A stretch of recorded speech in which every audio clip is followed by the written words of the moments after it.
area of the country, as you know, when someone we know gets sick or has passed, that's the way we do it. Have you noticed it? If we hear the word passed, we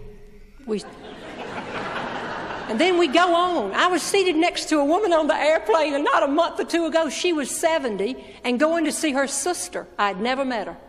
And I said to her, "How many siblings do you have?" She said, "I have 2 sisters, and then we had a third one. She passed in 1941. And both of us went, "Oh, I'm so sorry." You know what I think it is? I think it's just a little show of respect, just to stop for a minute and do like this and do this. Well, in our area of the country, when somebody gets sick that we know or has passed, we take over food. Have you noticed it? We take over food. You can buy that food. You can go to the deli and the grocery store, get something great, hire somebody to bake it, but put it down in the big list of important things for life. You get a lot more credit if you make it yourself. You can put it on your grandmother's platter, but the women in the kitchen will say, "I know where she got that chicken." I'm telling you, it works out that way. And I make only one thing, and that is small little 7-Up pound cakes. I make them by the dozen. I'm out of town, something happens, left brain takes it over. And not long ago, got up one morning and heard that a friend of ours was sick and went to my freezer and my pound cakes were depleted. I did not realize I was out. He said, "I've been taking them to a lot of people been sick." I said, "Well, I didn't know they were gone. I got to get a pound cake made before I leave town. Honey, go to the grocery store and get my ingredients." He said, "I'm trying to get to badminton."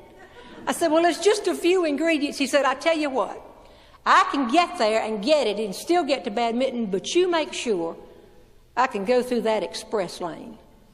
No problem." We don't go to the grocery store together anymore because I frankly don't care what things cost by the half ounce.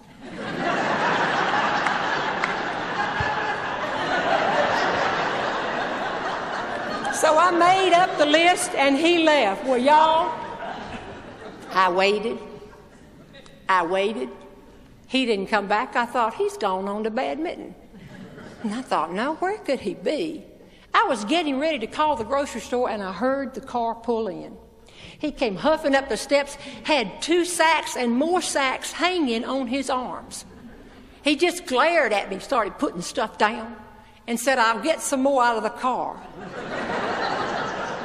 I looked in the first sack, there was a pound of margarine and 2 gigantic bottles of vanilla flavoring, doling out a half teaspoon at a time. It would take forever to get rid of these 2 gigantic bottles of vanilla flavor.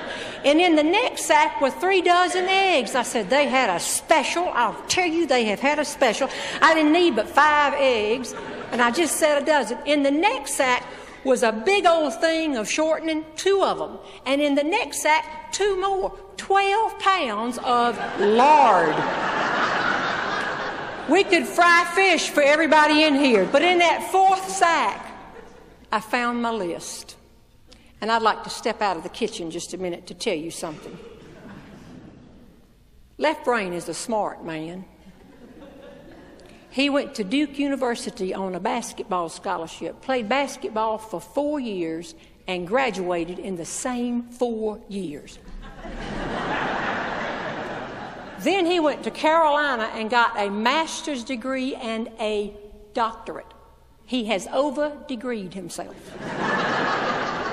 But I don't care how many pieces of paper you frame and put on the wall, if you have a left brain, it's going to kick in on you. And it kicked in on him about the 3rd aisle of that grocery store. I'll step back in the kitchen. I found my list, and in my eagerness to make sure that he could get through the express lane, for probably the first time in my life, I numbered the items.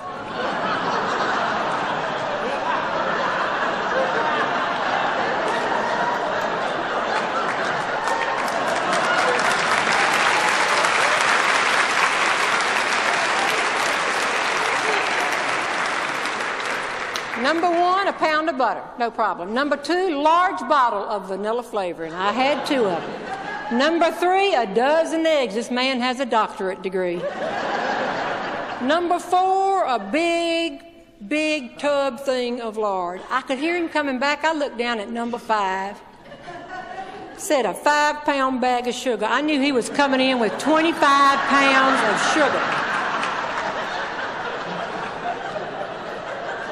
And number 6 was a 5-pound bag of all-purpose flour, 30 pounds of flour. Now, I believe in accepting things you can't change, but I also believe in hounding things sometimes, and then sometime I let it ride. And this time, y'all would have been proud of me. I let it ride. I put that list behind my back. He came in again, plopping down sugar and flour all over, bam, bam, bam, bam, gets it all down there and says, 1 more trip. I went back to my list and looked, and number 7 was a bottle of 7-Up. I don't want that big bottle because if you're going to make 1 cake and you just use it, it'll be stale by the time I get back. I told him I wanted a 6-pack of those medium-sized ones hanging. So I knew he was coming back in with 42 bottles of 7-Up. And in a minute, there he was. I had just cleared a space for him right here. Back it up.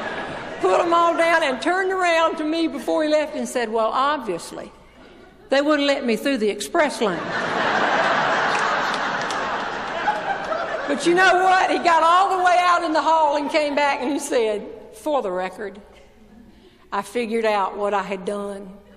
But by then she was ringing up the 7-Up. And all these people behind me in line were laughing. And I got to get to badminton. Don't tell anybody. I said, I won't. 3 days later, I went to the grocery store. And a woman that was checking me out says, I think I checked out your husband a few days ago. I said, I'm sure you could have. She said, that was an interesting order. I said, let me explain to you. And she was from this area too, and this proves it, because I said, anytime a friend of ours gets sick or has passed, and both of us went, said, I make pound cakes and we take it over. This woman said to me, is there an epidemic?